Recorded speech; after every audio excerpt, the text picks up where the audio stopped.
46페이지에 5번 중간 아래 보면 5번 손상차손의 인식이라고 보이시죠? 자, 여러분들 손상차손이 뭐냐면 이렇게 이해를 하세요. 내가 어제 이 모니터를 50만 원 주고 사왔어요. 근데 요거를 하루 쓰고 떨궈서 요 모퉁이가 요만큼 깨진 거예요. 그러면 50만 원의 가치가 그대로 유지가 되나요? 갑자기 떨어지게 되죠? 그걸 손상차손이라고 한다는 거예요. 되셨나요? 그래서 자, 내용 한번 보세요. 회사는 매 회계기간 말마다 보유한 유가증권에 대하여 손상차손, 회수 가능 가액이 취득원가보다 작아진 경우, 그래서 이거를 손상차손을 인식할 것을 고려해야 된다. 이러한 손상차손은 원칙적으로 개별 유가증권별로 측정하고 인식하는 것을 원칙으로 하고 영업 외 비용으로 처리한다. 지분증권의 손상차손은 지분증권 발행회사의 신용 위험이 증가하여 공정가액의 회복이 불가능한 경우에 인식하는 거다. 그래서 손상차손이라는 건 내가 주식을 다른 회사 주식을 가지고 있는데 신용 위험이 증가해서 갑자기 그 주식의 가액이 떨어지는 경우를 손상차손이라고 보고 손상차손을 매 기말마다 인식을 해야 된다. 이런 얘기입니다. 자, 근데 자, 단기매매 증권은 우리가 매년 기말이 되면 인식을 하죠. 평가 이익, 평가 손실이 나오잖아요. 단기매매 증권은 얘는 손상차손을 인식할 필요가 없어요. 근데 지금 나온 얘기는 손상차손은 매도 가능 증권에 대해서 얘기를 하는 거예요. 그래서 맨 밑에 써 있는 거 한번 보세요. 단기매매 증권은 손상차손을 인식하지 않는다. 왜냐하면 단기매매 증권은 기말마다 공정가치로 평가하고 평가손익을 단기손으로 반영했기 때문에 얘는 손상차손을 인식할 필요가 없다라는 얘기입니다. 자, 연습 문제 1번 분계 연습. 시장성이 있는 주식을 단기매매 차익을 목적으로 제일섬유 주식 250주를 한 주당 5,000원에 취득하면서 거래 수수료 15,000원을 포함하여 현금으로 결제했대요. 당사는 동주식에 대하여 단기매매 증권으로 분류하였다. 단기매매 증권이라는 자산을 산 거잖아요. 그러면 차변에 단기매매 증권이 생겼다. 얼마짜리요? 250주 5,000원씩. 그러면 125만 원어치를 샀는데 자, 이것만 준 게 아니라 모두 줬다고 했어요. 수수료도 줬다고 그랬죠? 수수료 주면 차변에 수수료 비용이 발생해서 15,000원 얘까지 합쳐서 뭘로 줬다는 거예요? 현금으로 줬다는 거죠? 그럼 대변에 현금이 얼마 나가요? 126만 5천원. 자, 요 수수료 비용은 단기매매 증권은 구입할 때만 발생하는 거예요. 그렇죠? 자, 왜 그 얘기를 하냐? 2번이 또 그 얘기예요. 단기매매 증권인 주식회사 강철전자의 주식 500주를 주당 13,000원에 매각하고 매각 수수료 25만 원을 제외한 매각 대금을 국민은행 부통예금으로 송금받다. 강철전자 주식에 대한 거래 현황은 다음 자료 이외에는 없다고 가정하며 단가의 산정은 이동평균법에 의한다. 이게 무슨 얘기예요? 1월 7일 날 300주를 샀는데 얼마씩 13,200원씩 해서 396만 원어치를 산 거예요. 그래서 396만 원어치를 샀어. 그런데 1월 26일 날 또 400주를 샀는데 단가가 다른 게 들어왔잖아요. 그죠? 얼마? 12,500원. 그래서 500만 원어치를 샀대요. 근데 같은 주식인데 지금 단가가 다르잖아. 그래서 단가를 맞출 거라는 거죠. 그래서 요거 합계 나누기 700주 이렇게 하면 한 주당 얼마라는 거예요? 12,800원이라는 얘기죠. 이게 이동평균법이잖아요. 새로운 단가가 들어올 때마다 단가를 맞춰주기 위해서 계산하는 거. 그렇죠? 자, 그러면 나는 현재 가지고 있는 게 12,800원짜리 700주를 가지고 있는데 이것 중에 일부를 500주를 매각을 한 거예요. 그럼 대변에 자산이 나갔잖아요. 팔았으니까. 뭐가 나가? 단기 매매 증권이 나가죠. 얼마짜리 몇 주? 내가 가지고 있는 건 현재 12,800원짜리 500주가 나가는 거예요. 이해 되셨죠? 그러면 나가는 건 얼마어치가 나가는데 640만 원어치가 나가요. 근데 얘가 한 주당 13,000원씩의 처분을 했거든요. 그럼 650만 원이 들어와야 돼. 그러면 자 수수료 빼고 잠깐 보세요.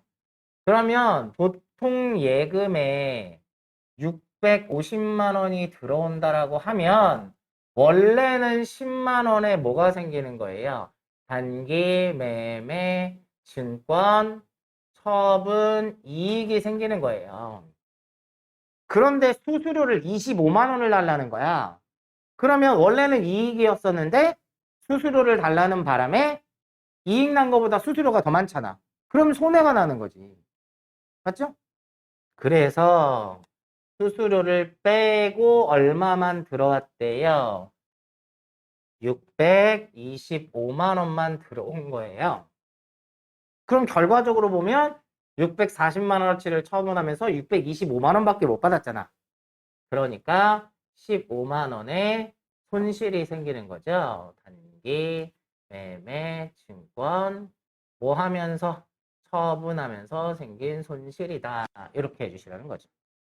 그래서 구입 시에만 수수료 따로 처리하는 거고 처분 시에 수수료가 발생하면 이익이 나면 이익에서 빼는 거고 손해가 나면 손실에다 더해야 되는 거죠.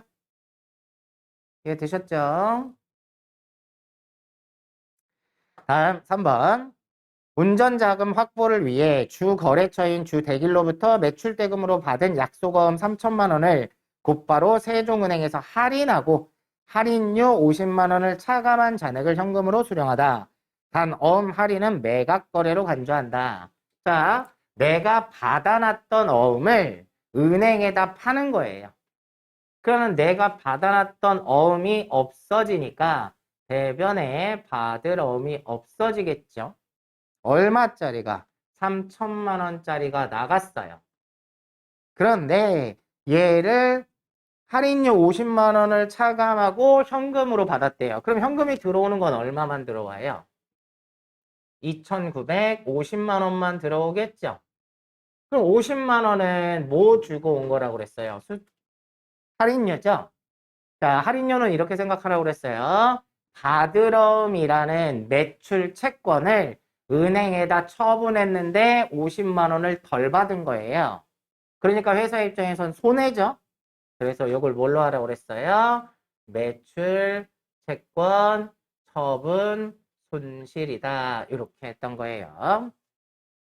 다음 4번 매출처 신속전자에 대한 외상매출금 470만 원을 금일자로 연 8% 이자율로 동점에 3개월간 대여하기로 하고 이를 대여금으로 대체하다. 자, 간단한 얘기예요. 외상매출금을 대여금으로 대체하겠다 이 뜻이죠. 그러면 대변으로 뭐가 없어지고 외상매출금은 없어지고 3개월 만기니까 단기 대여금이라는 자산이 생기는 거죠. 얼마가? 470만 원. 거기에 이자율 나와 있는 건 지금 의미가 없어요. 왜? 그건 이자 받을 때 얘기잖아. 지금은 외상매출금을 대여금으로 전환하는 것 뿐이지 이자를 받는 건 아니더라. 다음 5번 대한부품에 대한 외상매입금과 대한상사에 대한 받으러움이 각각 100만 원 있었는데 대한부품의 외상매입금을 대한상사에 받으러움으로 배서양도하였다. 제가 그래서 여러분한테 저는 안 써도 여러분들은 거래처를 좀 쓰시라는 거예요. 자, 그래서 대변에 받으러움이 없어지는 거고 차변에 뭘 갚았어요? 외상 매입금을 갚은 거잖아요. 이해되시나요? 외상 매입금을 받아놨던 어음으로 갚았다. 그럼 바드럼이 100만 원 없어지고 그다음에 외상매입금도 부채를 갚았으니까 100만 원이 없어지는데 여기에다가 거래처를 쓰시라는 거예요. 그래서 외상매입금은 누구 거? 대한부품 거. 그럼 바드럼은 누구한테 받아놓은 거? 대한상사 거. 제가 말씀드렸죠. 되도록이면 제가 까먹고 안 쓰더라도 거래처 걸어야 되는 것들은 여러분은 쓰는 습관을 들이셔야 돼요.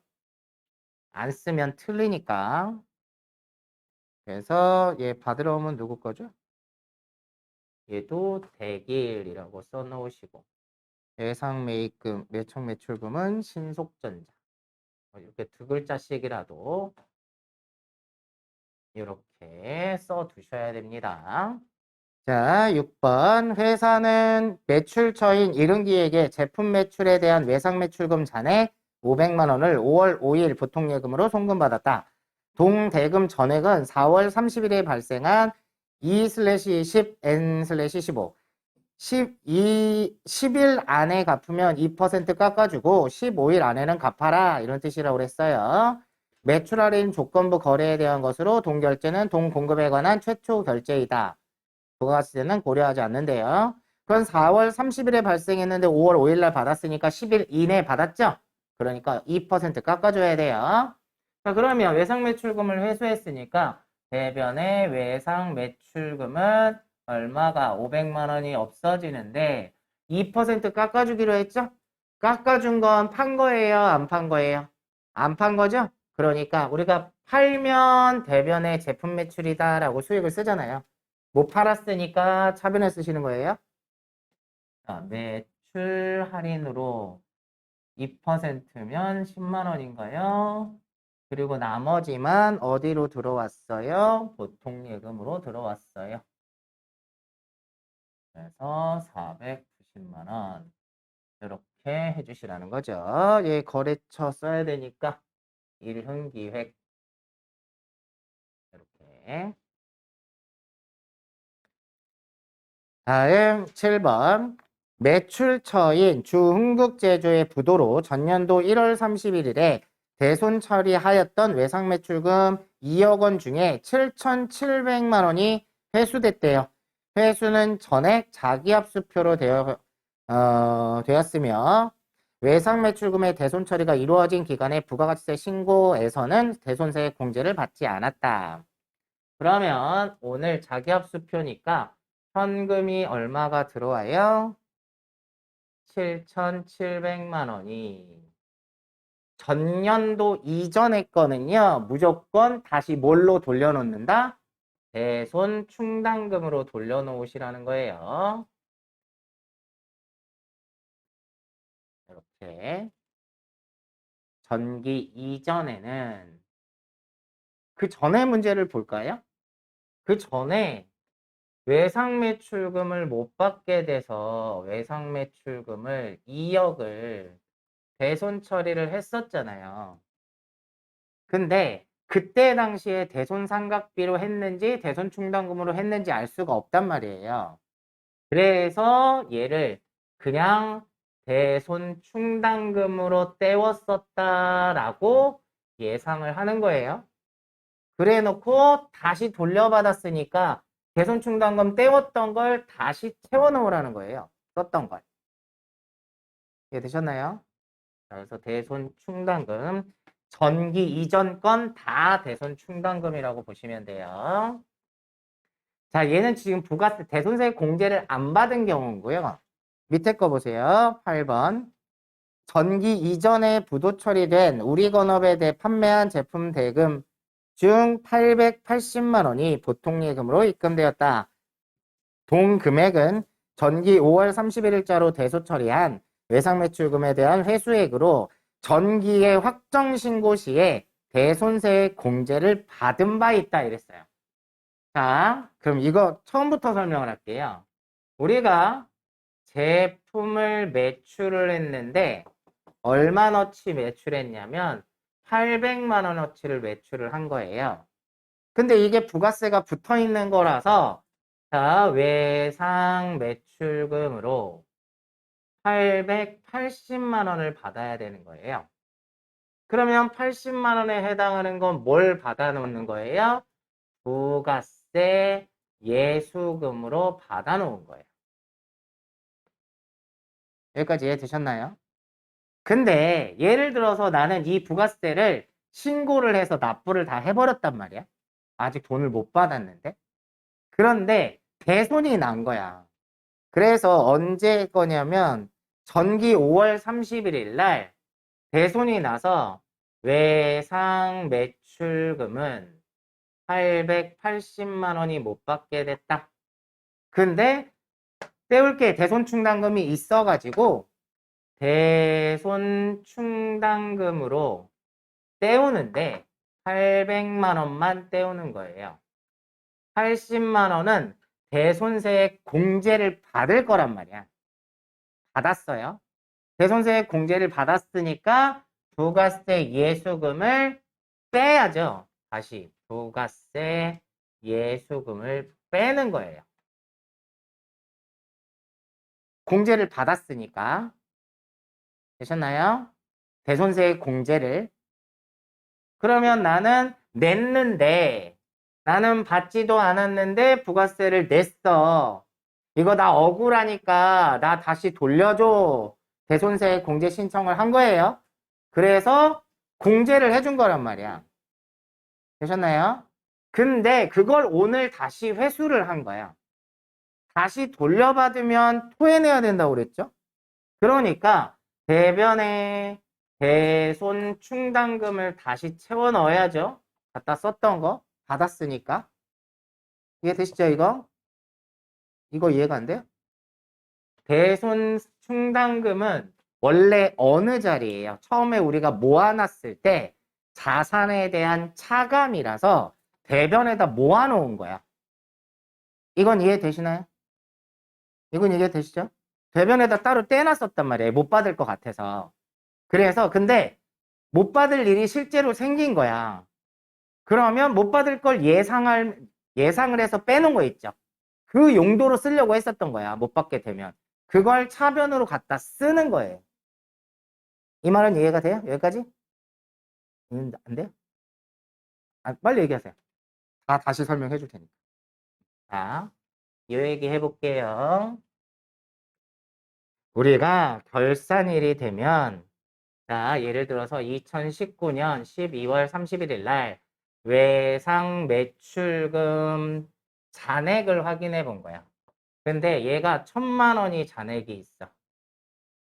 그러면 회사에서는 결산일이 되면 이 외상 매출금 중에 이 중에 일부는 못 받을 거라고 항상 예측을 한다는 거예요. 되셨나요? 내가 친구한테 돈을 빌려줘도 다 회수할 거라고 생각을 못 하잖아. 회사도 마찬가지야. 그래서 결산일 날 일단 받을 돈의 잔액 중에 일부분은 못 받을 거다라고 해서 따로 떼놓기로 한 거야. 그래서 1%라고 얘기를 하면, 자, 대손율 1% 그러면 10만 원을, 자, 차변의 대손상각비라고 해서 10만 원을 대손 충당금으로 떼놓는 거야. 10만 원. 실제로 못 받았을 때 대손상각비라고 비용 처리를 하는데, 결산일 날은 내년에 이만큼 못 받을 거야 라고 해서 그냥 비용 처리하고 따로 떼놓는 거예요. 그래서 재무상태표에 표시를 할 때는 자, 우리가 받을 수 있는 외상매출금이 원래 1,000만 원이 있는데 이 중에 10만 원은 못 받을 거야. 그래서 대손충당금이라는 데에다가 요렇게 빼놓을 거야. 그럼 받을 수 있는 게 990만 원이 회수 가능할 거다. 이렇게 표시를 한다라는 거예요. 그래서 외상매출금이라는 자산 중에 요만큼은 못 받을 거야. 그래서 자산이 원래 차변이죠. 대변에다 못 받을 만큼을 떼놓는 거라고. 그게 대손충당금이에요. 여기까지 이해돼요? 확실해? 확실해? 응. 됐어요? 그러면 대변에다 모아놨단 말이야. 그럼 실제로 못 받는 일이 생기면 어떻게 하라는 거야? 갖다 쓰라는 거죠. 그럼 쓸 때는 어느 변으로 써야 되는 거야? 차변으로 쓰는 거라고. 대변에 자기 모아놨으니까 갖다 사용할 때는 차변으로 끌고 와야 된다고. 이 말도 이해가 돼요, 이제? 이게 돼요? 아니, 이해가 안 되면 정확하게 어디가 이해 안 되는지. 나 이럴 때, 아니, 자산에 대한 차감적 평가 계정이라고 얘기를 해. 그러니까 이거는 자산도 부채도 자본도 아니야. 그냥 자산에 대한 차감적 평가 계정. 그럼 자산은 차변이잖아, 원래. 자산에 대한 차감이니까 자기 자리가 어디겠어? 대변이겠지. 이해 되셨나요? 그럼 대변에다 이렇게 모아놨어. 근데 실제로 그 일이 벌어졌네? 이거는 뭘 예상한 거라고 그랬어? 못 받을 걸 예상한 거라고 그랬어. 못 받을 것 같아서 요만큼 예상을 해놨는데 실제 못 받은 일이 생긴 거야. 그럼 예측한 범위 안에서는 갖다 쓰면 되는 거야. 되셨나요? 그게 대손충당. 근데 갖다 썼어. 근데 돈을 다시 회수를 한 거야. 그럼 어떻게 하면 돼? 다시 돌려놓으면 되지, 원래 자리로. 되셨나요? 확실히 이해가 되셨나요? 그것만 알면 돼. 대손충당하면 뭐야? 예, 옛날에 설명할 때 이것도 다 얘기했어요. 뭐 수익 비용 대응 때문에 뭐 비용 처리를 하고 막 이런 얘기를 했던 건데 다 필요 없어. 신경 쓰지 마. 그냥 대손충당금을 따로 떼놓을 땐 어느 변? 대변. 갖다 쓸 땐 어느 변? 사변. 다시 회수했어. 어느 변? 대변. 되셨죠? 됐죠? 자, 보세요. 그럼 계속 볼게. 자, 요거를 이렇게 외상으로 팔았어. 근데 못 받게 된 거야. 그러니까 외상매출금을 없애주고 대손충당금이 있었단 말이야. 모아놓은 게. 그걸 갖다 쓴 거예요. 됐나요? 근데 이 중에 80만 원은 부가세였단 말이야. 근데 내가 돈을 받지도 못했는데 이미 신고를 해서 납부를 해버렸어. 근데 그러면 내 돈으로 떼어 넣었잖아. 그러니까 난 억울한 거야. 그래서 세무서에다가 뭘 신청을 한 거야? 이거 난 대손 나서 못 받았는데 납부했어. 그러니까 이건 좀 빼줘. 그게 대손세 공제 신고서예요. 그러면 얘네가 빼준다 한 거야. 그래, 빼줄게 했어. 그래서 얘를 차변으로 빼버린 거라고. 이해되셨나요? 여기 이해되세요? 됐어요? 근데 그걸 다시 받았어. 그럼 다시 토해내야 되잖아, 세무서에다가. 돈을 못 받았는데 나 돈 냈으니까 빼줘. 그래서 빼줬어. 나 이제 돈 받았으니까 그 빼줬던 거 다시 돌려줄게. 그래서 대손충당금을 800만 원만 돌려놓는 거고 다시 그리고 다시 납부해야 돼. 그래서 부가세 예수금으로 80만 원을 다시 잡아서 요거 납부해야 돼요. 자, 그래서 차변에 어디로 들어왔다고 그랬죠? 보통예금으로 들어왔대. 880만 원. 자, 이제 부가세도 받아놨으니까 납부해야 되겠네요. 이해되셨나요? 이거 연결해서 다 같이 이해를 하셔야 돼요. 자, 이해가 안 되시는 부분. 혹시 이 부분이 조금 어려워서 그래요. 부가세를 납부하겠다고 받아놨을 때는 대변의 부채로 잡아놨다가 나 이거 돈도 못 받았는데 납부를 했어. 그러니까 나 빼줘. 그래서 부채를 없애줬다가 그래서 다시 돌려받았어. 그럼 다시 내야 되는 거죠? 그러니까 대변의 부가세 예수. 됐나요? 안 되신 분 빨리. 어디가 이해가 안 된다.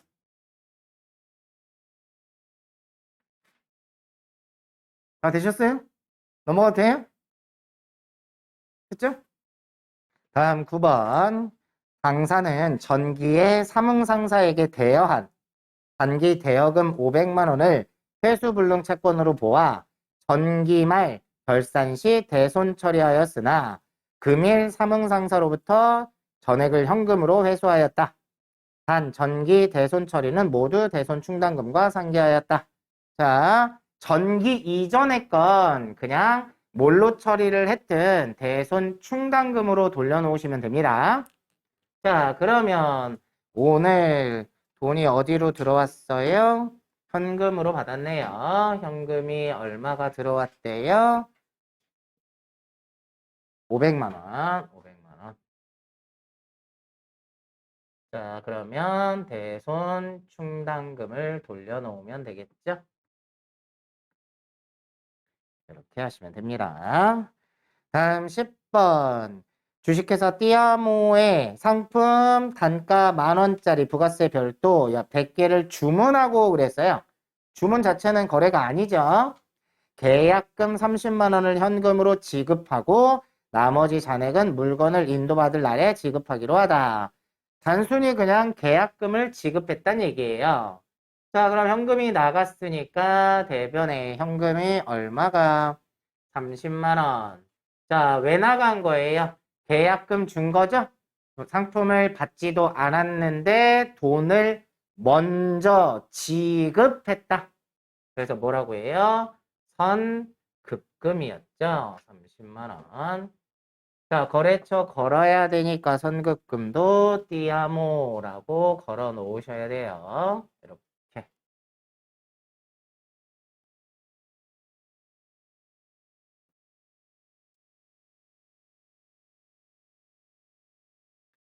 다음 11번 신한은행 보통예금 통장에서 다음과 같이 예금 이자가 입금되었다. 자, 통장에 이자가 들어왔대요. 그럼 회사에선 이자를 벌은 거죠? 자, 수익이 발생했으니까 대변에 이자 수익. 이자는 얼마를 벌었는데 총 10만 원을 벌었는데 얘네한테 세금을 떼주고 온 거죠? 세금을 네가 대신내 하고 맡겨놓으면 선납세금 얼마를 떼고 14,000원을 떼고 86,000원만 어디에 들어왔대요? 보통예금 통장에 들어왔대요. 다음 12번 국민은행에 가입한 정기예금 원금은 1,000만 원이 만기가 되어 이자 소득에 대한 원천징수세액 14만 원을 차감한 1,086만 원이 당사 보통예금 계좌로 이체받았다. 자, 정기예금이 만기가 됐으니까 대변에 정기예금을 없애줘요. 얼마짜리? 1,000만 원짜리. 그런데 이 1,000만 원을 정기예금에 넣으면서 이자를 벌은 거예요. 얼마를 벌었어요? 이자를 100만 원을 벌은 거예요. 그래서 대변에 이자 수익이 100만 원 벌었는데 얘도 세금을 미리 떼주고 왔다는 거죠. 그래서 뭘로? 선납세금으로 얼마를? 14만 원을 떼주고 나머지만 보통예금에 들어왔다. 얼마? 1,086만 원이 들어왔다. 이 얘기죠.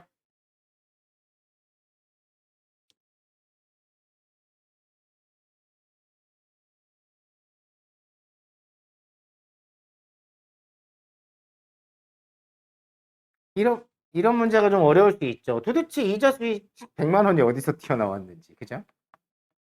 근데 세금 떼주고 요만큼이 들어왔다. 그러면 100만 원이 이자라는 걸 알 수 있다라는 거죠. 자, 이제 15번. 주식회사 로그 자동차에서 차량 운반구를 구입하고 미지급한 1,100만 원에 대해 국민은행 당좌수표를 발행하여 지급하였다. 이때 당좌예금 잔액은 500만 원이며 국민은행과는 당좌 차월 계약이 체결되어 있으므로 당좌 차월 계정 과목을 사용을 하래요. 자, 이런 경우에는 당좌 차월을 쓰라고 하든지 아니면 단기 차입금 계정을 쓰든지 이렇게 지정을 거의 대부분 해줘요. 자, 그러면 그 전에 무슨 일이 있었냐면 우리가 차량 운반구를 샀어요. 1,100만 원. 그런데 돈을 못 줘서 미지급금으로 해놨었던 게 있었다는 얘기예요. 그 전에. 그걸 오늘 갚고 있는 거니까 사변으로 미지급금을 없애고 1,100만 원. 근데 당좌예금 통장에서는 얼마밖에 없으니까 잔액이 500만 원밖에 없으니까 당좌예금에서는 얼마만 빠져나가고 500만 원만 빠져나가고 나머지는 뭐를 쓰라는 거예요? 당좌 차월을 쓰라는 얘기죠. 그래서 600만 원 이렇게 하시라는 얘기입니다. 그래서 요거 다음 16번 시장성이 있는 매도 가능 증권에 대한 보유 내역이 다음과 같다. 기말 매도 가능 증권 평가에 대한 회계 처리를 하시오. 전기에 취득할 때는 200만 원 주고 취득을 했었는데 전기 기말에 공정가액이 220으로 올랐으니까 20만 원의 매도 가능 증권 평가 이익이 있는 상태죠. 지금 기타 포괄손익 누계액에 있는 상태예요. 매도 가능 증권 평가 이익이. 그걸 단기 기말의 공정가액을 또 확인해 봤더니 190만 원으로 떨어진 거예요. 자, 그러면 내가 가지고 있는 전기 기말까지 가지고 있었던 매도 가능 증권은 총 얼마짜리요? 220만 원짜리예요. 그죠? 전기 말에 이렇게 했겠죠. 하변에 매도 가능 증권으로 얼마? 20만 원이 올랐어요. 20만 원. 그래서 이거를 뭘로? 매도 가능 증권 평가 이익으로 해놨었다는 얘기죠. 20만 원. 자, 그런데 올해 190으로 떨어졌으니까 원래 가지고 있었던 금액은 200이었는데 220으로 올랐다가 그게 지금 190으로 떨어지는 거니까 총 얼마가 떨어지게 되는 거예요? 30만 원이 떨어지게 되는 거죠. 그래서 매도 가능 증권이 얼마가 떨어졌다? 30만 원이 떨어졌다. 그 이유는 자, 이게 전체가 매도 가능 증권 평가 손실이 아니라 그 전에 평가 이익이 있었잖아요. 그죠? 그럼 이걸 먼저 상계하고 그래서 매도 가능 증권 평가 이익이 있었던 걸 먼저 없애고 그러면 10만 원만 뭐가 될 거다? 매도 가능 증권 평가 손실이 될 거다. 이 뜻입니다. 그래서 매도 가능 증권 이익이 있으면 이걸 먼저 상계하고 만약에 반대로 매도 가능 증권 평가 손실이 있다. 그럼 그거 먼저 상계하고 항상 이런 식이에요. 그 전에 있었던 걸 상계하고 회계 처리해야 된다. 다음 17번 제2기 확정 부가가치 확정 신고 기간에 부가가치세와 관련된 내용이 다음과 같다고 가정한다. 12월 31일 부가세 예수금과 부가세 대급금을 정리하는 회계 처리를 하시오. 납부세액은 미지급 세금으로 경감공제세액은 잡이익으로 회계 처리하래요. 자, 우리가 3월 말, 6월 말, 9월 말, 12월 말이 되게 되면 부가세를 정리해줘야 된다고 그랬죠. 자, 그랬을 때 지금 12월 말일 현재 부가세를 정리할 거니까 부가세 예수금은 사변으로 없애주면 되고요. 부가세 예수금 얼마라고요? 3,300만 원. 자, 부가세 예수금은 매출세액으로 받아놓은 거예요. 그 다음에 부가세 대급금도 정리를 해야 되니까. 자, 부가세 대급금. 자, 얘는 매입세액이죠. 내가 매입하면서 주고 온 거. 3,200만 원. 그러면 이 상태에서 우리는 받아놓은 게 주고 온 것보다 많으니까 매출세액에서 매입세액을 빼면 100만 원을 납부를 해야 되는 거잖아요. 그죠? 그래서 미지급 세금으로 잡아놨다가 지금 12월 31일이니까 1월 25일 날은 갖다 납부를 하겠죠. 자, 그때까지 뭘로 잡아놓으라는 거예요? 미지급 세금으로 잡아놓으라는 거예요. 근데 얘네가 전자신고하면서 세액공제를 10,000원을 받은 거예요. 그래서 이거는 뭘로 처리한다? 잡이익으로 처리하라고 알려줬죠. 10,000원. 그러면 미지급 세금으로 잡아놨다가 납부할 거는 99만 원만 납부를 하면 되겠네요. 그죠? 그러면 하변에 우리 전 시간에 저번에 전산회계 1급 기출문제 풀면서 이런 문제 나왔죠? 수정 문제 중에 이런 게 있었어요. 미지급 세금으로 잡아놨던 걸 없애면서 미지급 세금을 99만 원 없애면서 자, 이거를 현금으로 갖다 납부를 하면 되는 거라고 그랬어요. 그런데 전산회계 1급 문제 나왔을 때 얘를 잘못해가지고 세금과 공과로 했다. 이런 적이 있었잖아요. 그죠?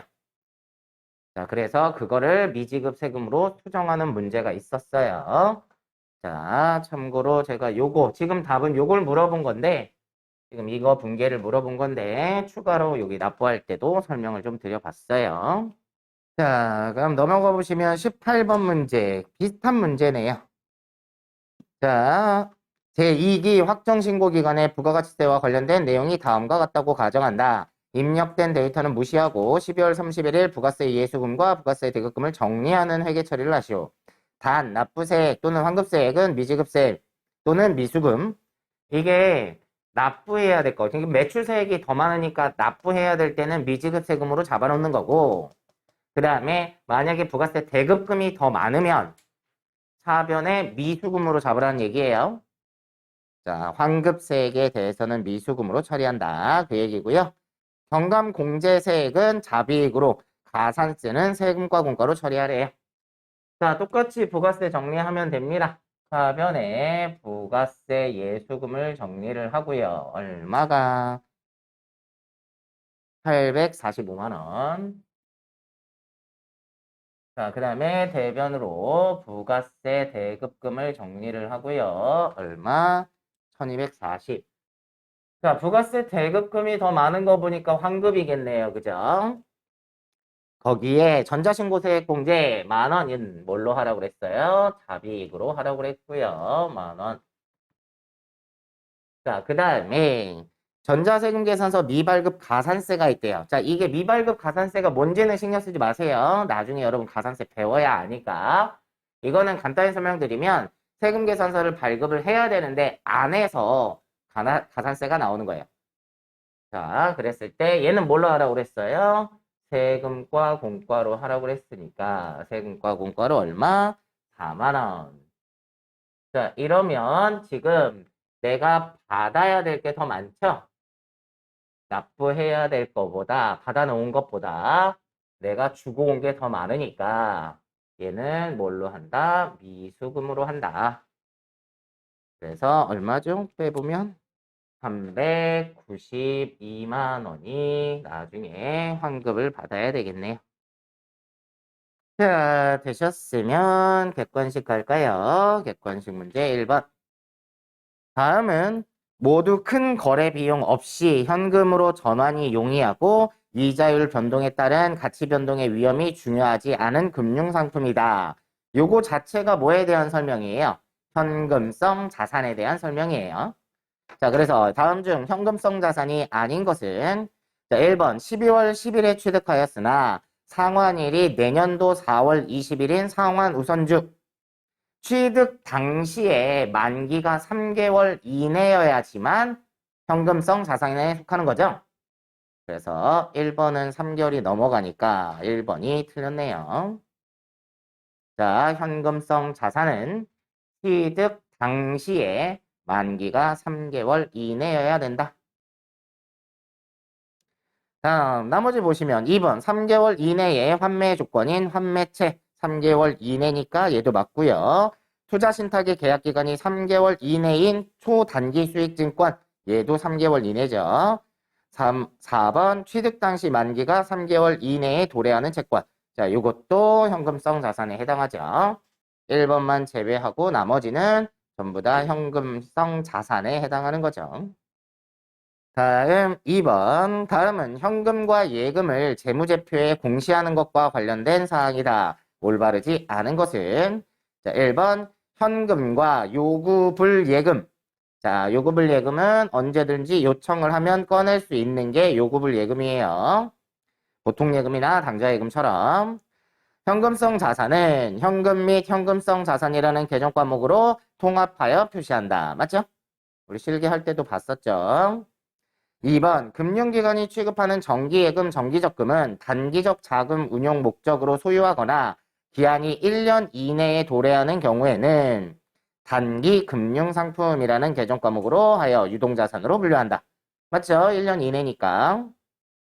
3번 당좌차월은 일종의 차입금에 해당하므로 유동부채로 표시해야 된다. 맞죠? 4번 선일자 수표는 수표에 표시된 발행일이 도래하기까지 현금 및 현금성 자산으로 처리해야 된다.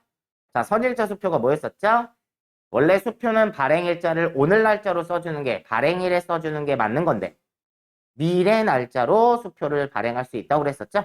그걸 선일자 수표라고 했고 선일자 수표를 받은 사람 입장에서는 그 발행일이 돌아오기까지는 뭘로 해놓는 거예요? 어음처럼 사용하는 거란 말이에요.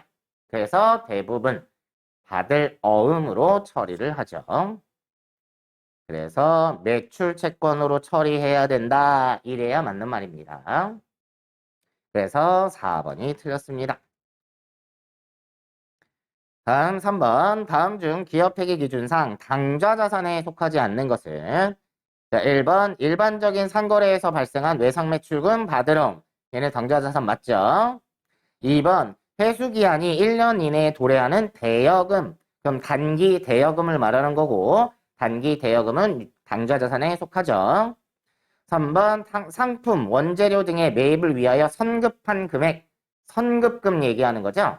선급금도 당좌 자산에 해당하고 4번 받은 수익 중에 귀속 시기가 차기 이후에 속하는 금액, 이거 뭐 얘기하는 거죠?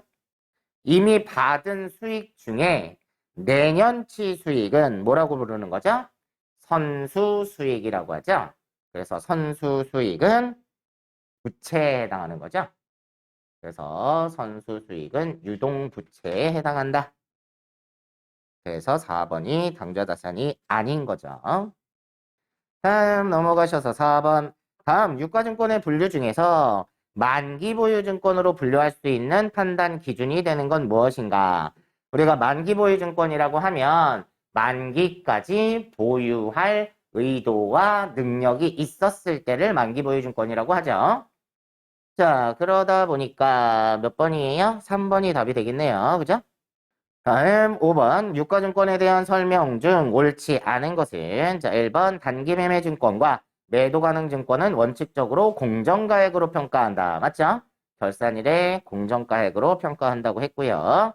2번 단기매매증권과 매도가능증권의 미실현 보유손익은 당기순이익 항목으로 처리한다.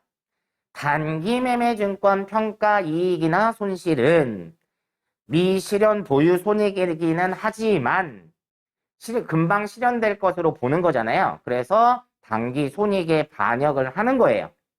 그래서 당기 손익 항목으로 처리한다라는 게 맞는 거지만 매도 가능 증권에 대한 평가 이익이나 평가 손실은 실현이 되기 전까지는 손익계산서에 반영하면 안 되고 그래서 자본 항목에 기타 포괄 손익 누계액에다가 보관을 하는 거라고 그랬죠. 그래서 2번이 틀렸네요. 다음 3번 매도 가능 증권은 보유 목적에 따라 유동자산이나 투자자산으로 분류한다. 맞죠? 자, 처음에 구입할 당시에는 장기간으로 가지고 있을 거였는데 이걸 내년 중에 처분해야 되겠다라는 결정을 하게 되면 유동자산으로 바꿔줘야 된다고 그랬어요. 다음 4번 단기 매매 증권이 시장성을 상실하게 되면 팔고 싶어도 못 판다고 그랬죠? 그래서 뭘로 매도 가능 증권으로 분류를 바꿔야 된다고 했습니다. 그래서 5번에는 2번이 틀렸습니다.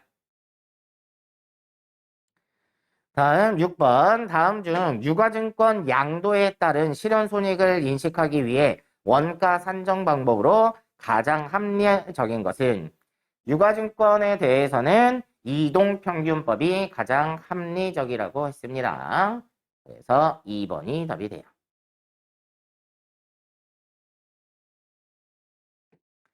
다음 7번 기업회계 기준상 유가증권 분류에 관한 설명으로 옳지 않은 것은 1번 유가증권은 취득한 후에 만기보유증권, 단기매매증권, 그리고 매도가능증권 중에 하나로 분류한다? 하나가 빠졌죠. 뭐가요? 지분법 적용 투자주식이 빠진 거죠. 그래서 어떠한 목적으로 보유할 거냐에 따라서 단기매매증권이냐, 매도가능증권이냐, 만기보유증권이냐, 지분법 적용 투자주식이냐 네 가지 중에 하나로 분류를 해야 돼요. 그래서 1번이 틀렸고요. 2번 단기매매증권과 매도가능증권은 채무증권을 포함한다. 우리가 채권을 어떠한 목적으로 샀느냐에 따라서 단기매매증권, 매도가능증권, 만기보유증권으로 분류했었죠. 그러니까 얘도 맞는 얘기고요. 다음 3번 만기가 확정된 채무증권으로서 상환금액이 확정되어 있거나 확정이 가능한 채무증권을 만기까지 보유할 적극적인 의도와 능력이 있는 경우에는 만기보유증권으로 분류한다. 자, 만기보유증권에 대한 정의네요. 맞죠? 4번 단기매매증권이나 만기보유증권으로 분류되지 아니하는 유가증권은 매도가능증권으로 분류한다. 이거 예전에 한번 설명드린 것 같은데 저는 이거 4번도 틀렸다고 봐요. 왜 그러냐면 유가증권의 종류는 네 가지라고 그랬잖아요. 그죠? 주식이나 채권 중에 어떠한 목적으로 샀느냐에 따라서 단기매매증권, 매도가능증권, 만기보유증권, 지분법 적용 투자주식 이렇게 네 가지잖아요. 그죠? 근데 얘는 단기매매증권이나 만기보유증권으로 분류되지 아니하면 매도가능증권으로 분류한다? 저는 개인적으로는 틀렸다고 봐요. 그래서 이거를 맞게 고치려면 거기에 단기매매증권이나 만기보유증권으로 분류되지 아니하는 유가증권을 지우시고요. 거기다가 채무증권이라고 하면 맞을 거예요. 채권은 어떠한 목적으로 샀느냐에 따라서 단기매매증권, 매도가능증권, 만기보유증권으로 분류를 하잖아요. 그죠? 그러다 보니까 이것도 굳이 따지면 틀렸다고 봐야 됩니다. 다음 8번 갈게요. 다음 중 기업회계 기준상 유가증권에 대한 설명으로 틀린 것은 자 1번 어음이나 수표는 그 자체가 매매 대상이 아니므로 회계상에서는 유가증권에서 제외된다. 우리가 회계상의 유가증권은 주식과 채권 두 가지로만 분류하고 있다고 했어요. 그래서 1번 맞고요. 2번 유가증권은 주식과 같은 지분증권과 사채와 같은 채무증권이 포함된다. 맞죠? 다음 3번 단기매매증권의 평가손익은 미실현 보유손익이므로 4번 항목으로 처리해야 된다. 조금 아까도 푼 문제죠. 단기매매증권에 대한 미실현 보유손익이 요거는 어디에 단기 손익에 반영이 돼야 된다고 그랬죠. 매도가능증권 평가손익이 미실현 보유손익이므로 4번 항목으로 처리해야 된다. 이러면 맞는 말이죠. 그래서 3번이 틀렸다는 얘기입니다. 다음 4번 유가증권, 단기매매증권을 제외하고 나머지는 취득원가는 유가증권 취득을 위하여 제공한 대가의 시장가격에 취득 부대비용을 포함한 가액으로 한다. 단기매매증권만 구입할 때 수수료 비용 따로 처리하는 거죠. 나머지 매도가능증권이거나 만기보유증권이었을 때는 어떻게 하라고 그랬어요? 취득원가에 포함시키는 거죠. 자, 그 얘기를 하는 겁니다. 그래서 8번에는 3번이 틀렸습니다. 다음 9번. 다음 중 기업회계 기준상 유가증권의 손상차손에 대한 설명으로 틀린 것은 어제 잠깐 설명드렸던 내용이네요. 손상차손. 자, 1번. 지분증권으로부터 회수할 수 있을 것으로 추정되는 금액이 지분증권의 취득원가보다 적다는 것에 대한 객관적인 증거가 있는 경우에 이에 대한 손상차손을 인식할 수 있습니다. 다음 2번 유가증권 손상차손은 원칙적으로는 개별 유가증권별로 측정하고 인식하는 것을 원칙으로 한다. 당연한 얘기겠죠. 예를 들어서 내가 단기매매 증권이라고 분류한 주식이 A 주식도 있고 B 주식도 있더라. 근데 A 주식이 갑자기 신용 하락으로 인해서 주가가 떨어지게 되면 단기매매 증권으로 분류하는 게 아니라 A 주식만 분류를 따로 해야 되잖아요. 그죠? 그 얘기를 하는 겁니다. 다음 3번 유가증권에 대한 손상차손 또는 손상차손의 회복은 자본 조정으로 처리해야 된다. 얘는 유가증권에 대한 손상차손 또는 손상차손의 회복은 단기 손익, 다른 말로는 영업의 비용이나 왜냐하면 회복될 수도 있으니까 영업의 비용이나 영업의 수익으로 처리해야 된다. 이래야 맞습니다. 그래서 그냥 줄여서 단기 손익으로 처리해야 된다. 이러면 맞는 답이에요. 그래서 3번이 틀렸다는 겁니다. 다음 4번 만기보유증권의 손상차손을 인식한 이후에 이자 수익은 회수 가능액을 측정할 때 미래 현금 흐름의 할인율로 사용한 이자율을 적용하여 산출한다. 조금 어려운 말인데 여러분들 우리 사채 배울 때 그 얘기 했었죠? 삼각후 원가법. 그때 시장 이자율을 이용을 해가지고 산출을 하는 방법이었어요. 그래서 얘도 똑같은 얘기를 하고 있는 거예요. 그래서 미래 현금 흐름에 할인율로 사용한 이자율을 적용해서 산출을 한다라고 기억을 하시면 될 것 같네요. 자, 그래서 9번에는 3번이 틀렸다고 보고요. 다음 10번. 일반 기업회계 기준상 유가증권과 관련된 다음 설명 중 잘못된 것은 1번 예외적인 경우를 제외하고는 원칙적으로 단기매매 증권과 매도 가능 증권은 공정가치로 평가한다. 아까 했던 얘기네요. 2번 손상차손의 발생에 대한 객관적인 증거가 있는지 여부는 매 회계기간마다 평가해야 된다. 뭐 당연한 얘기겠죠. 다음 3번 매도 가능 증권은 만기 보유 증권으로 재분류할 수 있으나 만기 보유 증권은 매도 가능 증권으로 재분류할 수 없다. 둘 다 가능하죠. 대신에 단기 매매 증권으로만 분류가 안 된다고 그랬잖아요. 그죠? 다음 4번 단기 매매 증권이 시장성을 상실한 경우에는 매도 가능 증권으로 분류해야 된다. 아까도 했던 말이네요. 자, 그래서 10번에는 3번이 틀렸습니다. 다음 주관식 1번은 자, 다음 중 기업회계 기준상 현금 및 현금성 자산의 합계액은 얼마인가? 현금 맞죠? 자기합수표도 현금으로 취급하니까 맞죠? 우편환 증서도 현금으로 취급하니까 맞죠? 그 다음에 정기예금이 있는데 얘는 장기 보유 목적이라서 안 되고요. 외상 매출금은 현금 및 현금성 자산이 아니라 매출 채권에 들어가고요. 단기 대여금도 안 들어가고요. 그 다음에 취득 당시 만기일이 3개월 이내 환매 조건부 채권이다. 취득 당시 만기가 3개월 이내니까 현금성 자산에 속해요. 다음 3개월 전에 가입한 정기적금 만기일이 가입일로부터 1년이래요. 우리가 가입할 때 당시에 만기가 3개월 이내여야지만 현금성 자산으로 가는 거예요. 자, 그러니까 총 합계를 내면 얼마예요? 현금 5만원, 자기합수표 10만원, 그 다음에 우편환 증서 10만원,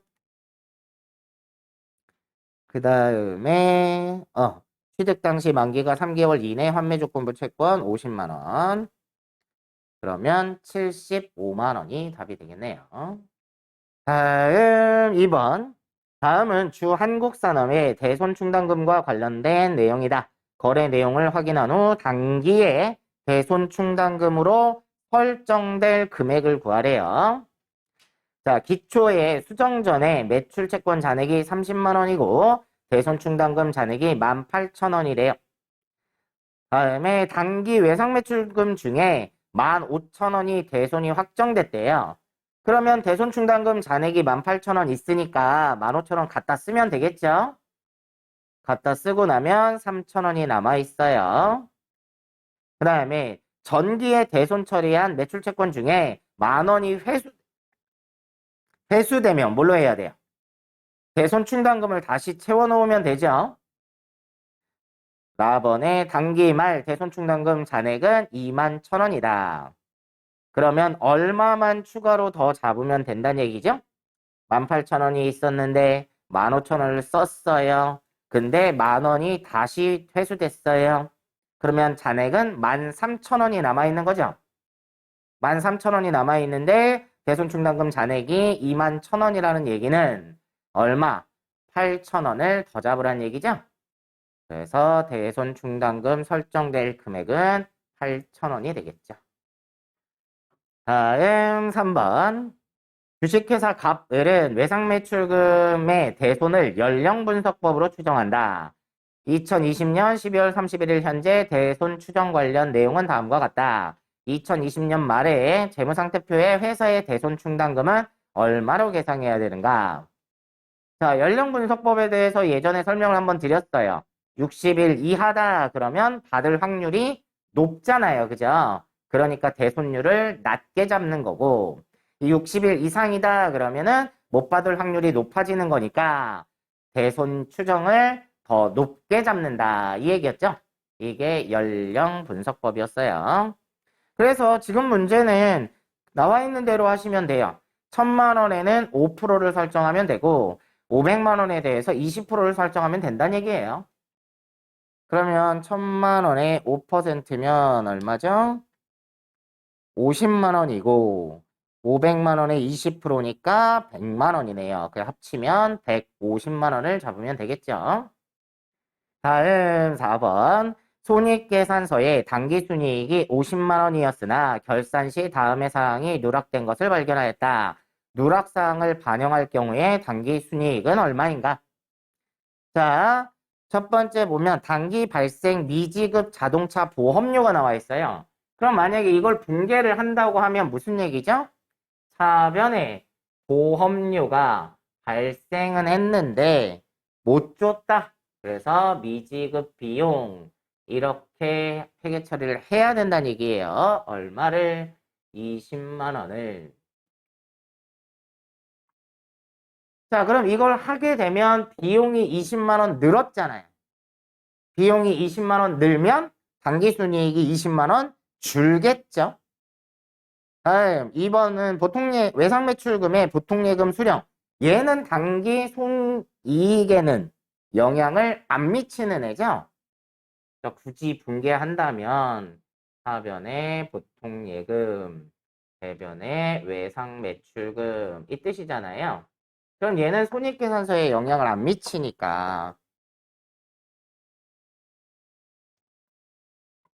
자, 그러면 당기순이익이 50만 원인 상태에서 비용이 20만 원 늘었으니까 20만 원 당기순이익이 줄겠다. 그래서 정답은 30만 원이 된다는 얘기죠. 다음 5번 보세요. 다음 자료를 보고 단기에 인식할 처분손익을 물어봤어요. 처분손익. 전기 기말에 매도 가능 증권이 1000주가 주당 공정가치가 7,000원이 됐대요.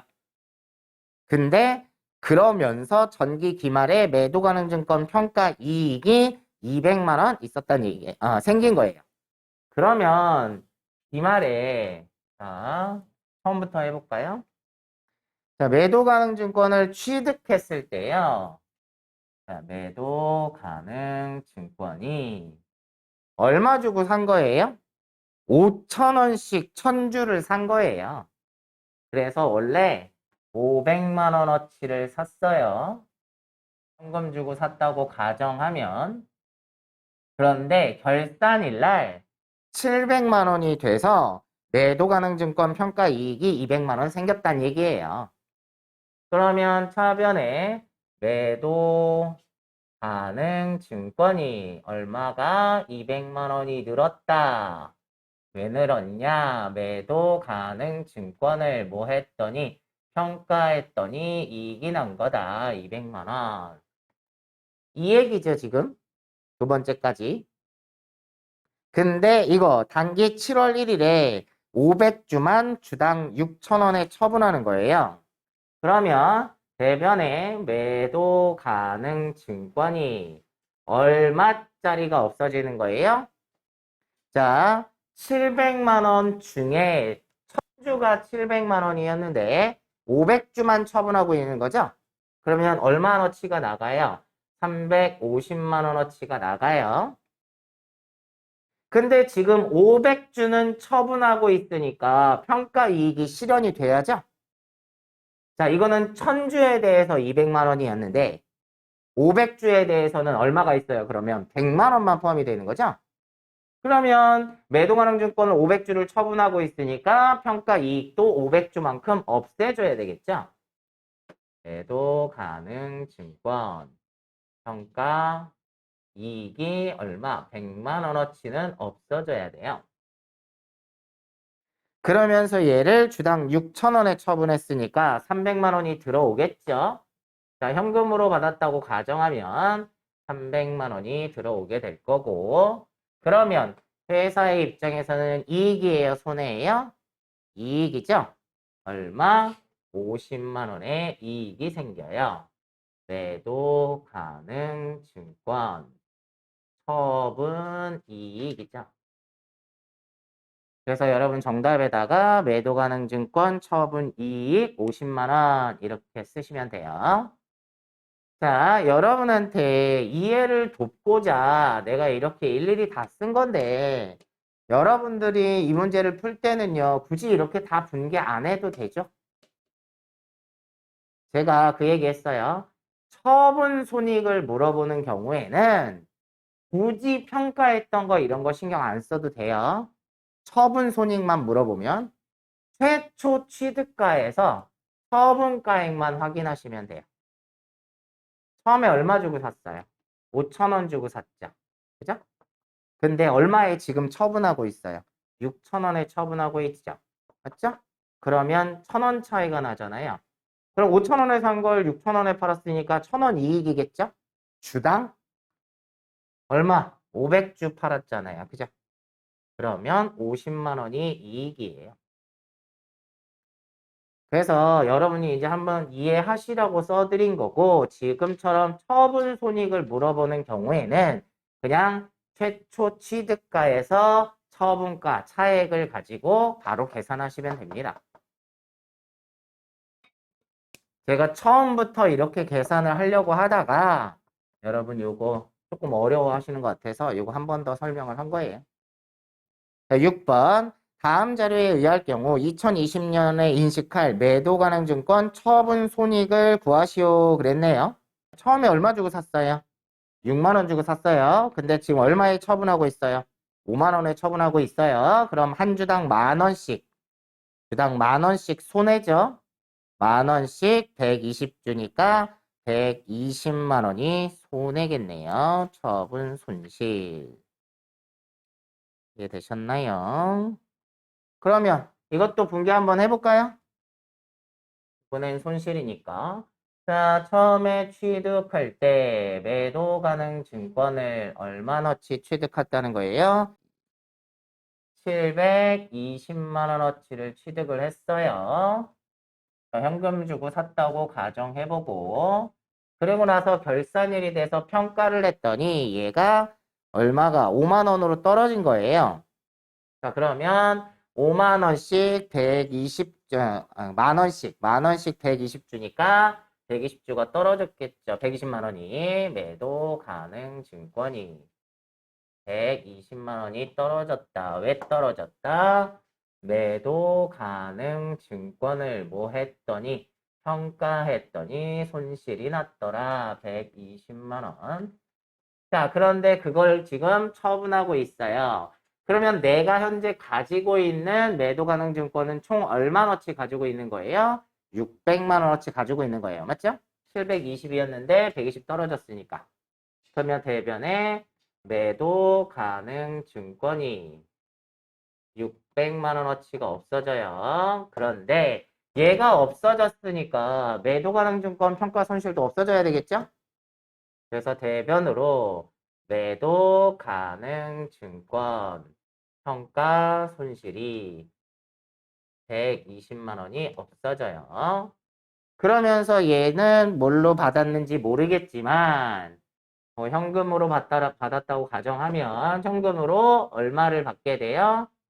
600만 원을 받게 되죠. 5만 원씩 처분했으니까 5만 원씩 120주. 그러면 120만 원에 뭐가 생길 거다? 매도 가능 증권 처분 손실이 생길 거다. 이렇게 해주시면 되겠습니다.